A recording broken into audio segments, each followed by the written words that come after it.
Hey guys, so that's my dog. Okay, so brother Bilal, I know this is actually not a newly trending topic. This is a topic I know it's been around for at least maybe a month or so. But let's get into it, right? So brother Bilal, I don't even know why do they call him that? Is he like is like a cultural thing or something? Like where is he from? Um, okay. I know a lot of people are believing him. He did an interview with Tasha K. He did an interview with Make It Make Sense, and I do love that channel. I love Make It Make Sense. The host, he's like so down to earth. I can literally listen to him and just chill. He has like a relaxing, calm voice. I love that channel. But anyway, yeah. Brother Bilal, do y'all believe him? I don't believe him. I don't believe everything that he's saying. Something is not connecting for me. And I'm gonna start with where he said he loves women. I'm gonna start there. I don't believe him. There's if he's gonna go there with Will Smith, I feel like his sexuality is kind of questionable, as well. He doesn't seem like he's straight, and there's nothing wrong with not being straight. I think when people try to hold other, right now people are weaponizing sexuality, people's sexual preference, and we are actually in a time where it's okay. I'm not saying that I ever thought it was not okay, but I feel like society, we have come so far to where I feel like there's room to be comfortable and not feel emasculated because you are because you prefer the same sex. I don't think that it's a big deal. I think we've come a long way as a society, but I just don't believe him. As far as that, I feel like he's weaponizing that and trying to expose Will Smith and embarrass him, but I don't think people care too much about that. There's things I feel like that we don't know as far as the music industry goes. There's probably a lot of people who are same sex that we don't know, and I feel like there are also a lot of relationships that we don't know that are truly strictly business, or maybe a lot of couples that have broken up a long time ago. We don't know they have, but the music industry or the entertainment industry rather knows. We just don't know. Anyway, I don't believe everything that Bilal said. So he accused Will Smith and Dwayne Martin of having an intimate relationship, something more than just friends. He accused Will Smith of being abusive.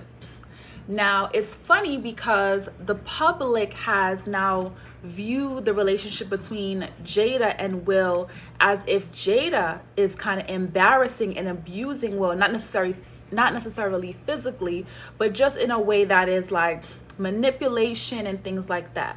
Bilal did make mention of that. He stated that when Jada came into Will's life, she kind of took things over, and he kind of went with whatever Jada wanted to do or say, and that's his wife. So it is kind of coming off to me that if there was any intimate relationship, maybe Bilal, maybe you kind of felt like you had some sort of ownership over Will as a friend, and then you got upset that now his wife is getting this control. He talked about Will overpaying him, and when Jada came into the picture, she kind of saw that probably and was like, so I think a lot of this, or some of this, I don't know if Bilal will admit it, I think some of this is stemming from Bilal not having the power that he had over Will when he was a bachelor versus when he got married.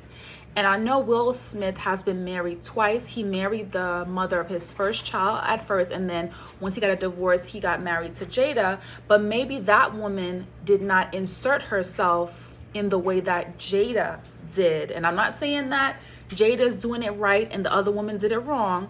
I'm just saying I think this is why Bilal did not like Jada. because this sounds like it's stemming from like an issue that he has with Jada Pinkett.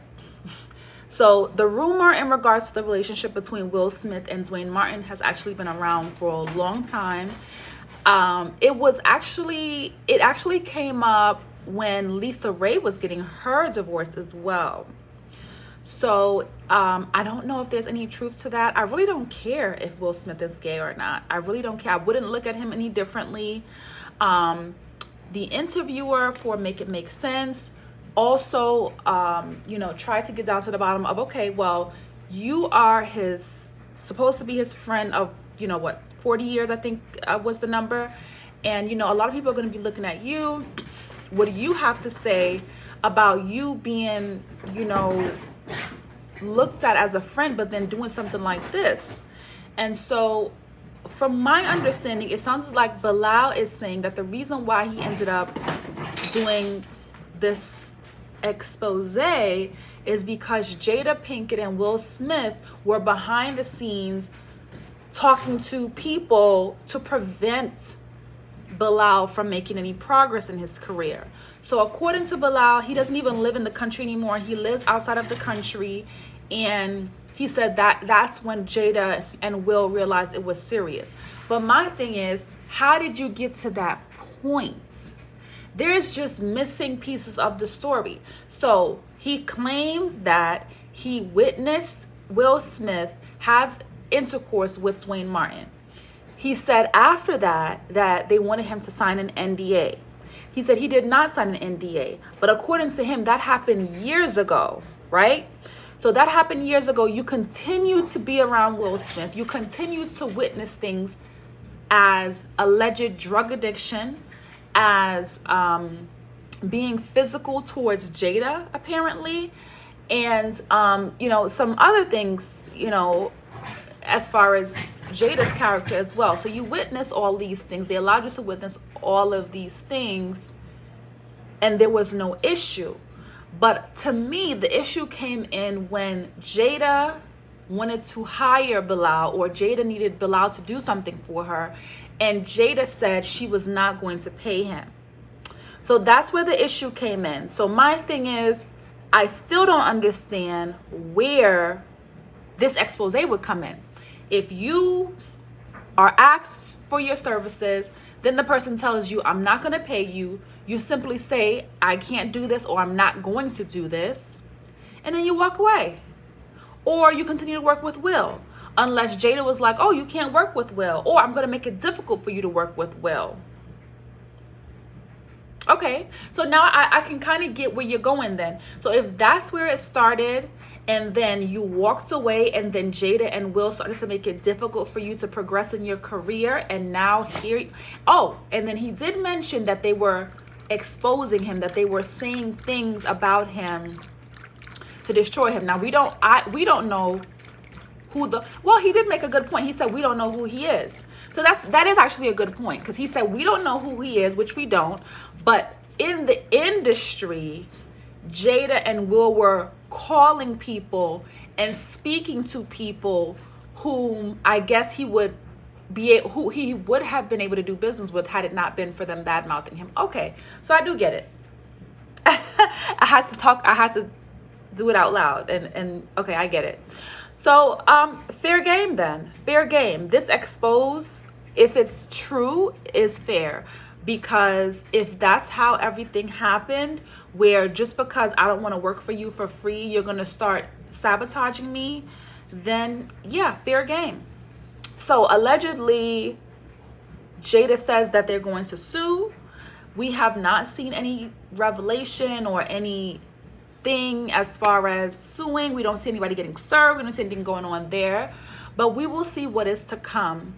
So I will admit I didn't understand it at first, but now we talked about it. We kind of unraveled it. But realistically, if that's how that went, then I get it. But I don't know. It's still unfortunate, if you sit there and kind of you expose a friend or somebody you formerly called a friend for 40 years. That's kind of low.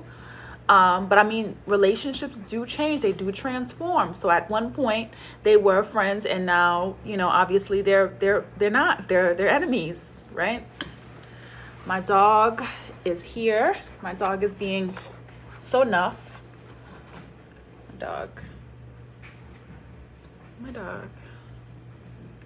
Well, it's not even my dog, it's my daughter's dog, but okay. All right, I'll see you in the next one. Calm down.